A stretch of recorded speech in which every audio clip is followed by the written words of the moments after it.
Hi everyone, and welcome back to Brianna's Bookshelf.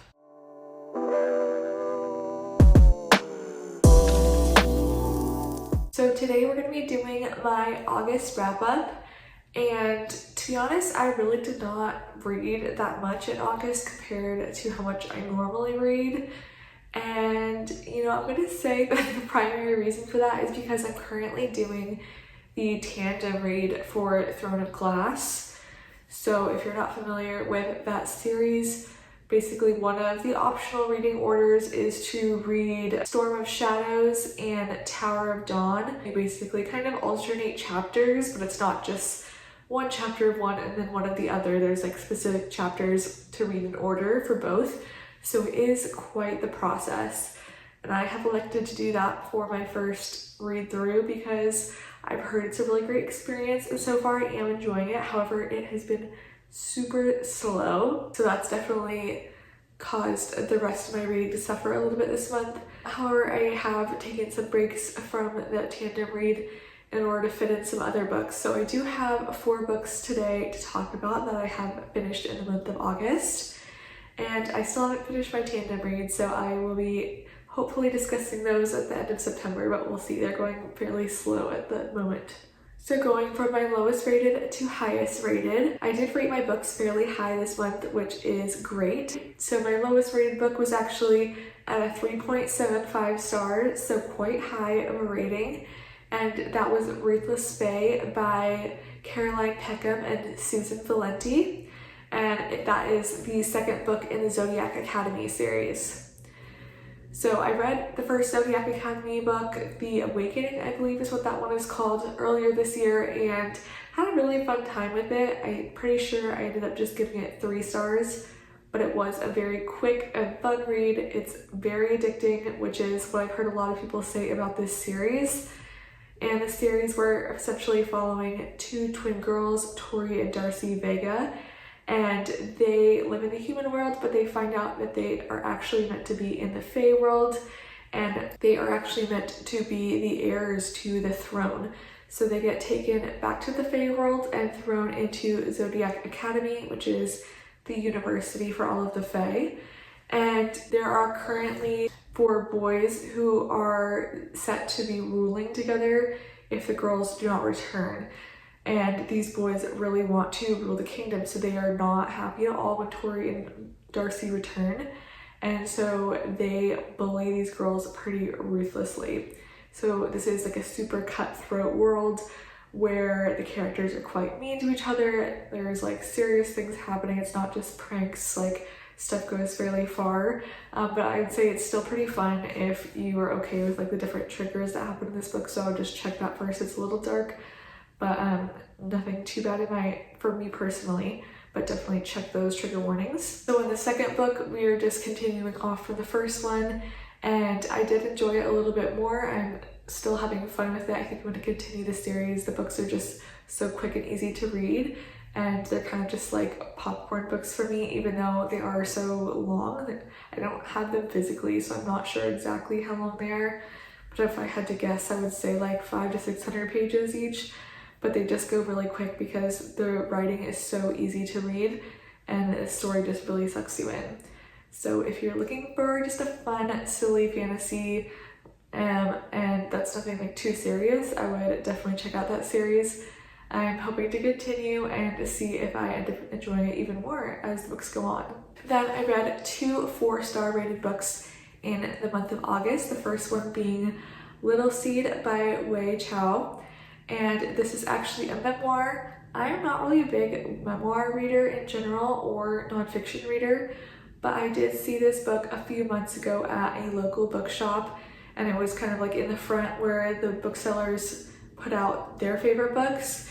And I was instantly intrigued by this because I think this cover is so pretty. It has this kind of very artistic abstract fern design, and I love ferns and the color green, so this immediately caught my attention. And then I read the back and thought I would be into it, and I really did enjoy this. So this is following the author's life, and it's a very interesting form of writing. She kind of weaves together her childhood, her personal experiences, a lot of which are focused around her family being Chinese American immigrants and her sense of belonging and the different things that she experienced growing up with that.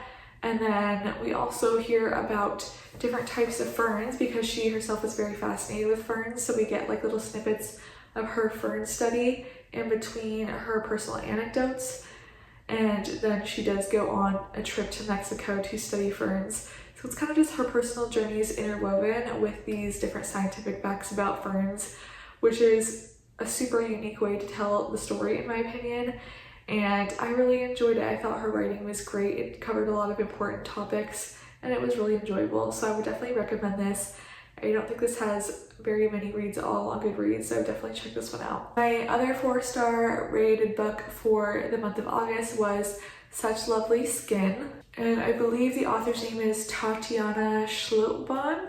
And this is a young adult horror, and this was a really fun time. So essentially we are following this girl who is in high school and she is super into video games, and she actually streams video games online and has a Twitch channel and has subscribers and all of that. So she's like kind of a small up and coming Twitch star in specifically the horror gaming community, which I thought was super interesting because that's something I used to be into a little bit as well. So it was really interesting to read from her perspective. And basically she opens a new indie game and starts a playthrough. And she tells one of the NPCs a secret. This is like a very dark secret about her life, and she starts to basically get like tormented from there by some sort of entity. So there's definitely paranormal aspects to this, and it is video game based, so very unique in my opinion. And it was super interesting and captivating. And not only was it really creepy and have like good discussions about grief, it also just was kind of heartwarming at moments and like funny and sweet, which you don't always get with a horror book, like that range of emotions. So that was fun to see. It was really nice to get to know her friends in the book and see her relationships with them like grow and change as they dealt with this entity. So I had a lot of fun reading that one, and I would highly recommend. I also think that Such Lovely Skin would make an incredible young adult horror film, because the way it read really felt like a movie where you're kind of like racing towards the end and I could see everything kind of laid out. I just think it would make a really good movie. Then for my only 5-star read of this month, that was Heartless by Elsie Silver. And this is a part of kind of an interconnected standalone series. This series is super duper popular, so I am sure that you have heard of it or seen it before. And this is the second one I've read so far from the series, and we're following Willa and Cade's story. And Cade is the older brother of the Eaton boys, and he is like, he's a single dad, and he is very like serious and gruff because he had to kind of take over after his mom died and play a more parental role in their family. So he's like extremely responsible, never lets himself let loose, is just focused on his family and his son. And then we meet Willa, who comes into town kind of coincidentally and then ends up becoming his nanny for his child, despite the fact that he's quite unsure about this arrangement to begin with. And this is their love story, and I absolutely loved it. You guys, I think this might be the year of contemporary romance for me, because I am finally starting to find some ones that I really enjoy. And specifically in this book, Cade and Willa really made it for me. Willa was so like headstrong and fun and funny and spunky, and I really just enjoyed her perspective. And Cade is just like one of the best book boyfriends in my opinion. He just was like such a good guy, and also like very romantic, and could like really get down and dirty with her as well. So the smut was good as well, which we love to see in a romance book. So all the things that I needed were there, all the boxes were ticked, and I felt like the connection and the chemistry between them was just out of this world. So if you were interested in cowboy romance, and you haven't checked this series out yet, I would highly recommend that. Alright everyone, short and sweet, those are the 4 books that I read in the month of August. Thank you so much for watching, and I hope to see you in the next one. Bye!